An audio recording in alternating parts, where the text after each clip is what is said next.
গতকালকে আমির হামজা ভাই বলেছেন আমি নবীকে সাংবাদিক বলেছি, হয়তো আমি ভুল করেছি, এই জন্য আল্লাহর কাছে আমি নামাজ পড়ে তওবা করে ক্ষমা চেয়েছি, আমি জাতির কাছে ক্ষমা চেয়েছি, আমার ভুল হতে পারে, আমি তো মানুষ, মানুষ মানেই হলো ভুল করা।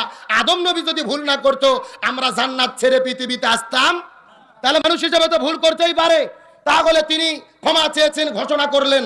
এখন আমার প্রশ্ন, মুফতি আমির হামজা আল্লাহর কাছে তওবা করলো, ক্ষমাও চাইলো, তওবা করলে কে মাফ করে দেয়? এখন আমির হামজাকে আপনারা যারা কাফের বলে ফতোয়া দিলেন, আপনাদের কি হবে? আপনাদের ফতোয়া কোথায় যাবে? যারা আমির হামজাকে বললেন গাঞ্জা খেয়ে বক্তব্য দেয়, যারা আমির হামজাকে বললেন ও পাগল হয়ে গেছে, পাগলা বক্তা। এখন আমি প্রশ্ন করতে চাই, শরীয়তের বিধান হলো কেউ যদি কাউকে কাফের বলে আর ও যদি কাফের না হয়, ওই কাফের ফতোয়া ফিরে তার দিকে চলে যায়। এ কথা বলে না কেন? বুখারী শরীফের প্রথম হাদিস, ইন্নামাল আমাল বিন্নিয়াত, প্রত্যেকটা কর্ম নির্ভর করে